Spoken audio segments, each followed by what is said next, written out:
Most lámpaláz. Nekem is. Gugyó, gyere már tényleg! Tényleg, reklám, ez a Forte reklámnak simán jól lesz. Gyere, Sztiki! Gyere! De hogy kell? Mutasd be teljesen! Úgy, mint hogy egy király modell lenne. De kérdéseket fel kéne írni, mit tudom. Spontanitás. Ja. Na mehet? De szeretnénk a tapsoló meg a hújogó közönséget is megkapjuk. Jó napot kívánok! Itt vagyunk Budapesten. Mai riportalanyunk Bagi Szmötyi Bálint, aki egyébként bíró. Az új építésű csoda chopperével. Legyen kedves nekünk egy kicsit bemutatni a gépjárművet. Hát ez egy eredetileg egy Yamaha mint. De a srác, akitől kaptam, az kb. Most jött ki a kórházból. Most már ő jobban van. A motorja is. Mit tudok róla mondani? Hát éjfélkor raktam össze. Ez egy Romet. Akkor azért lett ilyen sötét. Egyesével menjünk végig rajta. Ez egy Komár villa, őrvilla. Ez egy nagyon nem modern villa. Traktorlámpa, helyzetjelző, olajzó, Doda a rendőröknek, két teljesen szabályos, EU szabványos szerint elállított tükör, plusz navigációs rendszer, GPS, Papír alapú GPS. igen. A Ez hozzátartozó pótüzemanyag. iránytűvel. És ez milyen lámpa Egy itt? pótízó a traktorlámpába. Szóval ez meg a bónusz benzin, hogyha kifogyna véletlenül. Itt van a adásvételi szerződés, 5000 forintért vettem a motort papíron. Milyen ülés van rajta? Bicikli ülés van rajta, bicikli kormánnyal, amit egy 13-as kulcsos csavarfog, szóval 8-as csavarfogja. Első-hátsó fék elméletileg van. Castrol olajat kapott, bár már majdnem üres. Sportlégszűrőt azt úgy kaptam ajándékba hozzá, úgy vettem az egészet. Már pumpálja magának a benzint, ez egy igen modern kis motor. Hát 5 literes tankja van, napi 200 km-t megyek vele. Durván. Egyszer leszakadt a kipufogó, egy pizzáért megjavították. Mást igazából nem is lehet róla mondani. És hány lóerős?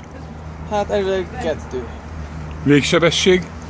45-48 között. Ez pályagumikkal, vagy ezzel a Slick gumikkal van, slick igen. gumikkal? Felszerelve.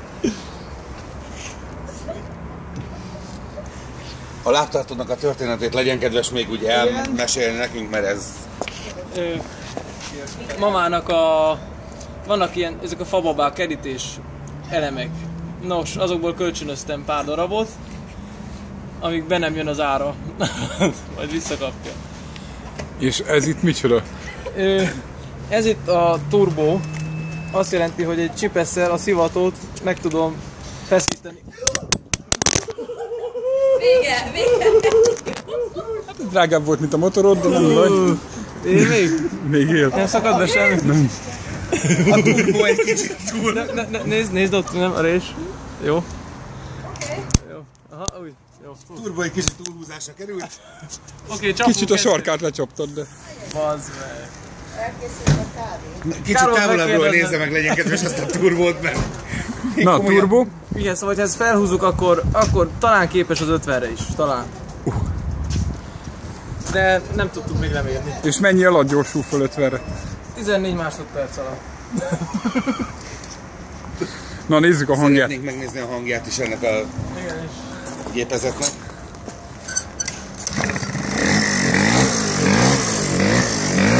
Hallani, ahogy süvít a légfűtés, turbo légfűtés.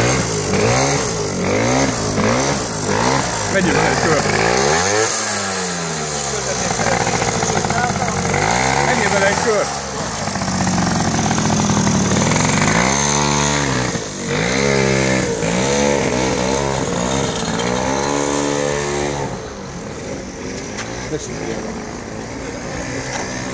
Hajtsd meg!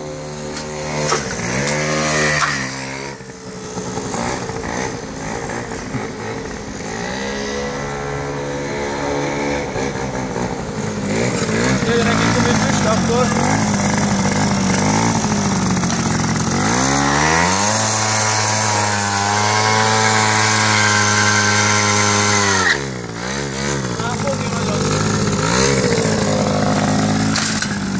Na király! Várjál, elindulni. Még a kiegészítő berendezésekről szeretnék egy kicsit tárgyalni.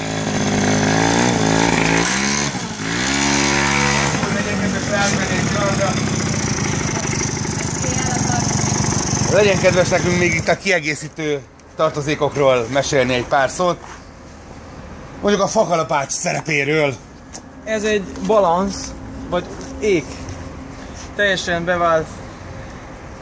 Annyira, szóval nem mérnöki munka volt a doboztartó, hogy igazából szükségeltetik egy ilyen ellendarab.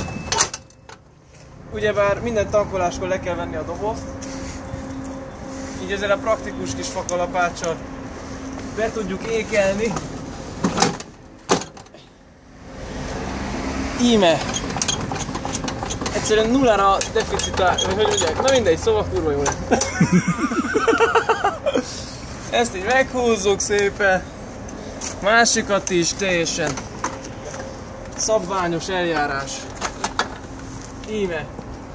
Általában szoktam egy rengésresztet csinálni, ami mindig átmegy a vizsgán. Ennyi, köszönöm szépen! Király!